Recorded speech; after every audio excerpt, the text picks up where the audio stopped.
So this movie has the power to move the phone by itself. As you just observed,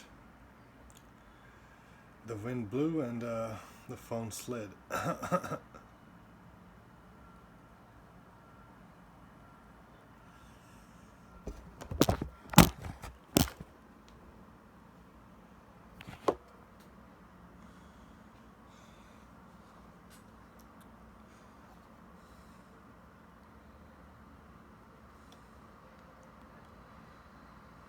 So the title speaks 1,000 words. There's more pictures back there.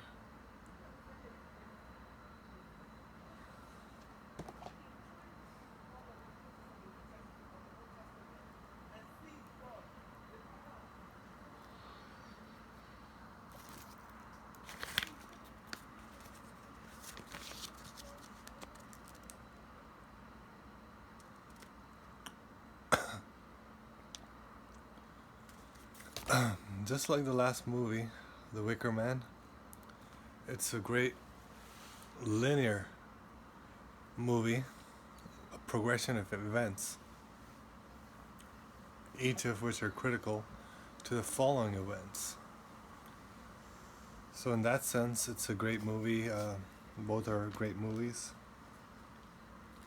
This movie can only be watched currently by me in America by putting it in a computer and changing my regional code to a European country like Belgium. Germany would be better.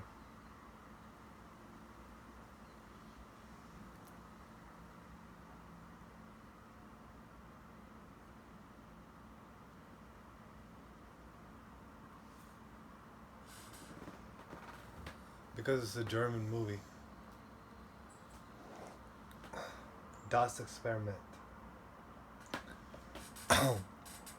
If you buy the DVD, you can watch it with English subtitles and follow the story.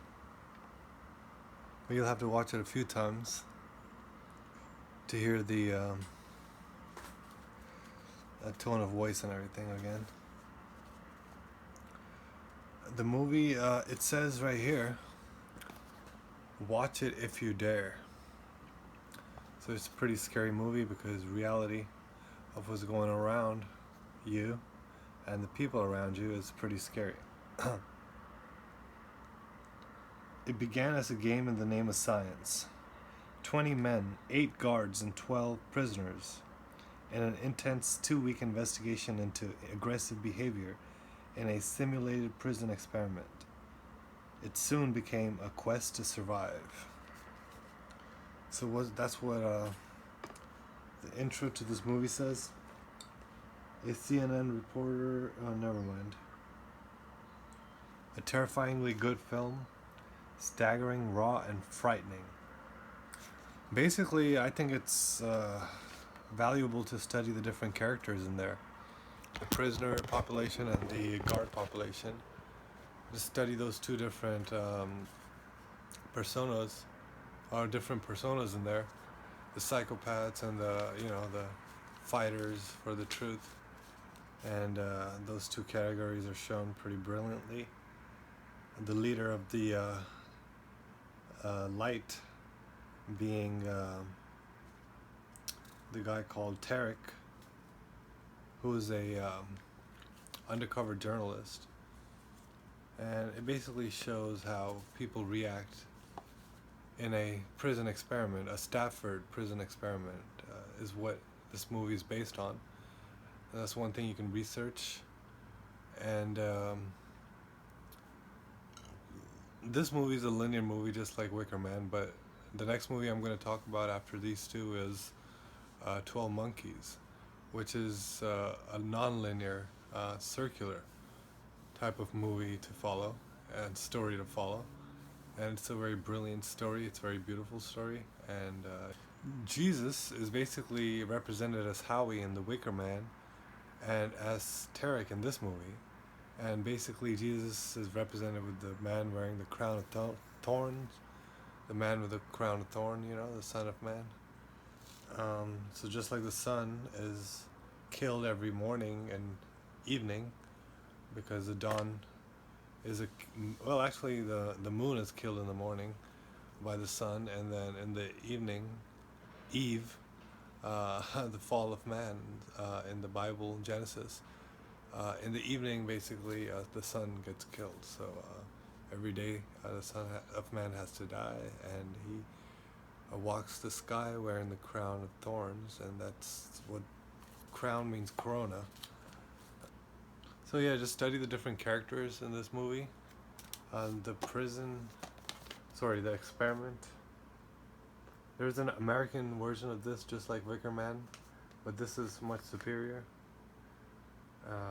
So yeah, just it's good for studying the different types and the different strategies used to control human, because this experiment basically reveals what's going on in the world in a grander sense, because it's so well done, this movie. It's so well, everything is shown so well that it kind of reveals what's going on in the larger scale.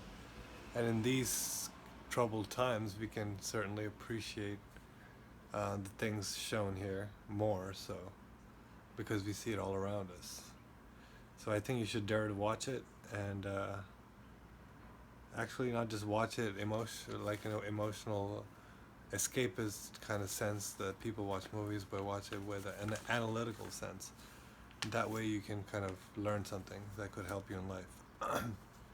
So there's three classes, right, of this ruling elite. That's Jezebel is one side of it, and then her husband Ahab is another character involved, and then the third one is the whole priesthood, the oligarchy, and that the Pharisees, and so forth. So that is shown in the Wicker Man, or the results of what they do, their actions basically on certain individuals, or individuals in general, is shown beautifully in that movie. There's the so it's a very linear story. It's how they play with this one person. The priest basically plays another person and uses his programming, his Bible programming, in order to fool him, basically, and trick him into, because of the religion he stands for. So the conflict between Christianity and Satanism as a force is shown basically in this movie, really, and it's shown as a revelatory thing on the supposed Satanists, who are just pagan people who just were actually following the religion that was common when Christ was alive. Everybody around him was either a Jew or a pagan. So it's like it's just showing what Jesus really stood for, through Howie, kind of, but also through the whole religious system, in a sense. So a sinister force that uses Christians in order to trick them into doing what they believe is good in their religion, the Satanist religion, if that makes sense. So that's what happens to Sergeant Howie, and that's maybe what they're trying to say, the people who made the movie. The Wicker Man is a mystery. It's supposed to be, it's supposed to stimulate your thought, and you're supposed to analyze it for yourself. I'm just providing some observations of my own. And one of the maybe the mystery is what I just said, but it could be something else too. Many people have just taken it superficially as that, yeah, he is a fool, not that the world we're living in is fucking corrupt, but no, yeah, he's a fool, and he deserved to die. Some people today are saying, from reading comments. So yeah, Sergeant Howie is kind of crucified in this story by a corrupt group of priests. The Jezebel, the priest, and then the priestess. But another thing is, like, you see in the experiment, And also in a couple scenes in The Wicker Man, how the psychopaths don't like being frustrated, and how the system basically frustrates the common man, the prisoners, like in the experiment, but it also frustrates the prison guards. And how you deal with your individual frustration is what defines if you're a good person or a bad person, right? In a sense, because you see all these actions and you judge their actions as good or bad, but an action could be bad, like him rebelling in the prison, but when you look at it in context, then you get to decide for real if it's really good or bad, in the whole picture sense. So that's another thing I wanted to comment about this movie. I'm still in the middle of watching it. I've watched it in the past before, but I'm currently in the middle of this, just like last time when I was in The Wicker Man. So unfortunately, this is the best I can do for now, but at least I made an episode without waiting another month.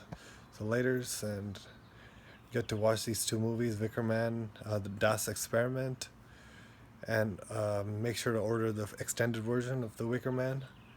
And finally, 12 Monkeys is the next movie I'll talk about, which is a beautiful movie, and it basically how it relates to gender and gender relations is that there's this thing called the Stafford experiment, and the Stafford experiment is basically wait, that was Das experiment, sorry.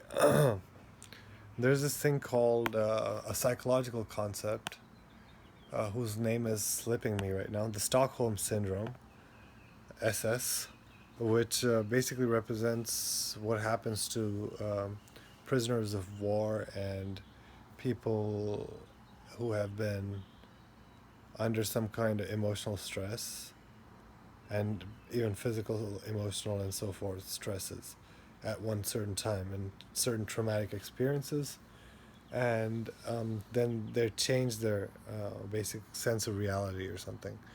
So it's something about that, and why I'm talking about it is because it's like why women fall for bad boys. 12 Monkeys is basically Bruce Willis as a bad boy, and a woman, a psychologist, who is a very hot and desirable woman. As you see in this story, there's many men interested in her in many different ways. And but she falls for this bad boy, Bruce Willis, who she feels some kind of spiritual connection to. So many of the MGTOW people will maybe find something to learn from watching this movie, 12 Monkeys. It's one of my favorite pandemic movies. This being coronavirus time and all, I thought I should also talk about that movie. So these three movies I recommend you to watch. Laters.